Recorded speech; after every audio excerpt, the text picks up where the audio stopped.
श्री स्वामी समर्थ. प्रत्येकालाच एक कुलदेवी असते आणि कुलदेवीची कृपा आपल्यावर, आपल्या घरावर राहावी यासाठी प्रत्येकजण कुलधर्म कुलाचारही करत असतात. कुलदेवी आपल्यावर प्रसन्न राहावी यासाठी अनेक पूजाविधी आपण करत असतो, अनेक उपवास करत असतो, देवीच्या तीर्थक्षेत्री जाऊन तिचं दर्शनही घेतो, अनेक वस्तूंचं दान करतो किंवा अनेक वस्तू देवीला समर्पित सुद्धा करत असतो. तर आपल्या घरातील वातावरण सुखमय राहावं, घरामध्ये कोणत्याही प्रकारच्या अडचणी किंवा कोणत्याही कामामध्ये बाधा येऊ नये, अपयश आपल्याला येऊ नये यासाठी आपण आपल्या कुलदेवीचा कृपा आशीर्वाद आपल्यावर असणे अत्यंत गरजेचे आहे. कुलदेवी म्हणजे आपल्या कुळाची आई असते. प्रत्येकजण कुलदेवीच्या तीर्थक्षेत्री जात असतात. आपल्यासोबत फूल, हार, नारळ आणि नैवेद्यही घेऊन जातात. हिरव्या रंगाची साडी, ब्लाऊज पीस अशा वस्तू सुद्धा घेऊन जातात आणि देवीला अर्पण करतात. परंतु आपल्या कुलदेवीला नेमकं काय आवडतं, कोणती वस्तू आपण सोबत घेऊन जायची आहे याविषयी या व्हिडिओमध्ये आपण जाणून घेणार आहोत. तर व्हिडिओ स्किप न करता शेवटपर्यंत बघा. त्याआधी चॅनलला सबस्क्राईब करा, व्हिडिओला लाईक करा आणि शेअर करा.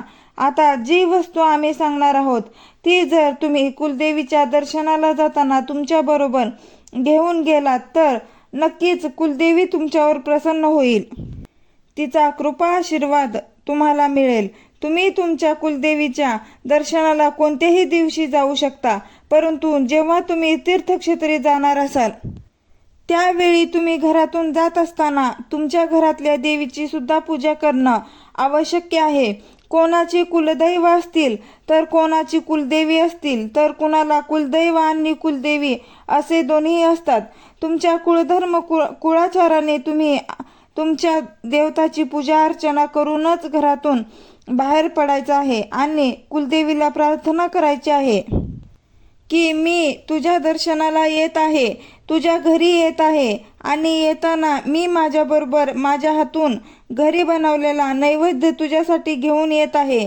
तुझ्या घरी येण्यासाठी आम्हाला आज्ञा दे, तुझा आशीर्वाद आमच्याबरोबर राहू दे अशी प्रार्थना करून, फुलं अर्पण करून, धूप ओवाळून गोड नैवेद्य दाखवायचा आहे.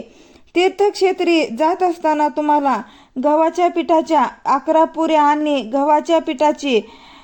गव्हाचं पीठ वापरून गूळ डाळ वापरून 11 लाडू बनवायचे आहेत आणि या 2 पदार्थासोबत तुम्हाला 1/2 किलो गुळाची ढेप घ्यायची आहे आणि हा बनवलेला प्रसाद एका डब्यामध्ये भरायचा आहे आणि तो कुलदेवीसाठी घेऊन जायचा आहे. आपण जेव्हा कुलदेवीच्या दर्शनाला जातो तेव्हा तिथेच मंदिराच्या आवारामध्ये पेढे विकत घेतो आणि तोच प्रसाद किंवा तोच नैवेद्य आपण कुलदेवीला दाखवतो.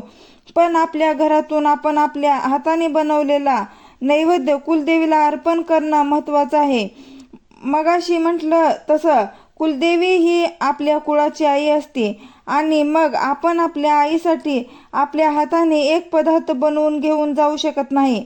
तुम्ही प्रेमाने तुमच्या हाताने बनवलेला पदार्थ कुलदेवीला अर्पण करा. यामध्ये तुमची भक्ती सुद्धा असेल जी कुलदेवीपर्यंत पोहोचेल. ज्या वेळेस तुम्ही तीर्थक्षेत्री जाता त्यावेळेस तुम्हाला स्वच्छ स्नान करायचं आहे आणि देवीच्या दर्शनाला जायचं आहे. तिथं दर्शनाला गेल्यावर पुजाऱ्यांना सांगून तुम्ही घरूनच आणलेला नैवेद्य अर्पण करायचा आहे आणि ज्या वेळेस पुजारी देवीला नैवेद्य अर्पण करतात त्यावेळेस तुम्हाला प्रार्थना करायची आहे की हे माते, तू आमची रक्षण करत आहेस, मी तुला घरून आणलेला नैवेद्य दाखवत आहे, त्याचा तू स्वीकार कर, तो तुला नक्की आवडेल अशी भक्तिपूर्ण प्रार्थना तुम्ही श्रद्धेने मनापासून तुमच्या कुलदेवीला करायची आहे. थोडा वेळ प्रसाद तिथं ठेवल्यानंतर तुम्हाला तो प्रसाद घ्यायचा आहे आणि घरी आल्यानंतर तो तुमच्या मित्रपरिवाराला, तुमच्या नातेवाईकांना द्यायचा आहे. त्याचबरोबर थोडा प्रसाद गाईला सुद्धा नक्की खाऊ घाला. आता कुलदेवीचं दर्शन करून आल्यानंतर कुलदेवीचा अंश सुद्धा आपल्याबरोबर आपल्या घरी येतो अशी त्यांची श्रद्धा आहे आणि त्यामुळे कुलदेवीचा कृपा आशीर्वाद आपल्याला प्राप्त होतो. आजकाल लोकांना नवीन रेडीमेड पेढे, लाडू मिळतात आणि तेच देवीला अर्पण केले जातात. पण जर आपण आपल्या घरातून आपल्या हाताने बनवलेले पदार्थ देवीला अर्पण केलात तर कुलदेवी आपल्यावर प्रसन्न होते. मोठ्या मुद्द्यावर असणारा मुलगा जर आपल्या आईला हॉटेलमधून विकत आणलेले पदार्थ खाऊ घालेल तर आईला काय वाटेल, पण त्याच जागी जर मुलाने स्वतःच्या हाताने घरी अगदी वरण भात सुद्धा बनवला तरी तो खाताना आईला किती आनंद होईल.